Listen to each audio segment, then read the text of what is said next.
أعوذ بالله من الشيطان الرجيم. بسم الله الرحمن الرحيم.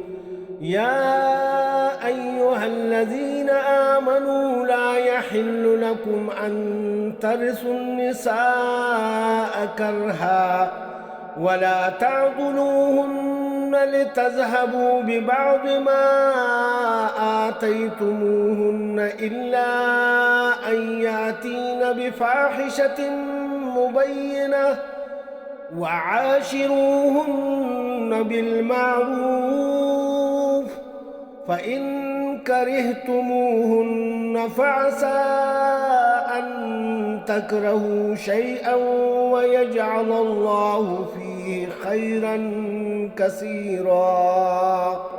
اے ایمان والو، یہ بات تمہارے لیے حلال نہیں ہے کہ تم زبردستی عورتوں کے وارث بن بیٹھو اور ان کو اس غرض سے تنگ کرو کہ تم نے جو کچھ ان کو دیا ہے اس کا کچھ حصہ واپس لے لو، الا یہ کہ وہ کھلی بے حیائی کا ارتکاب کرے اور ان کے ساتھ اچھے انداز میں زندگی بسر کرو، اور اگر تم انہیں پسند نہیں کرتے ہو تو یہ عین ممکن ہے کہ تم کسی چیز کو ناپسند کرتے ہو اور اللہ نے اس میں بہت کچھ بلائی رکھ دی ہو۔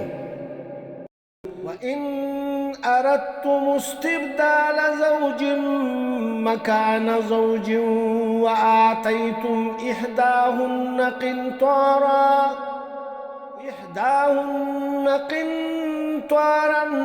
فَلَا تَأْخُذُوا مِنْهُ شَيْئًا أَتَأْخُذُونَهُ بُهْتَانًا وَإِثْمًا مُبِينًا۔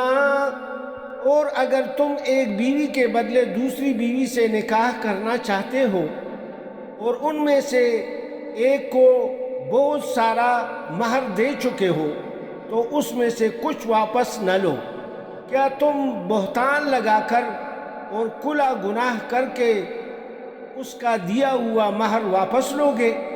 وَكَيْفَ تَأْخُذُونَهُ وَقَدْ أَفْضَىٰ بَعْضُكُمْ إِلَىٰ بَعْضٍ وَأَخَذْنَ مِنْكُمْ مِيثَاقًا غَلِيظًا۔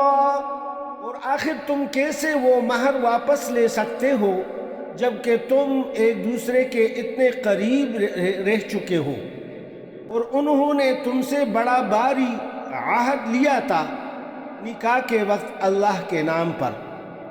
صدق اللہ العظیم۔ سچ فرمایا اللہ رب العزت نے۔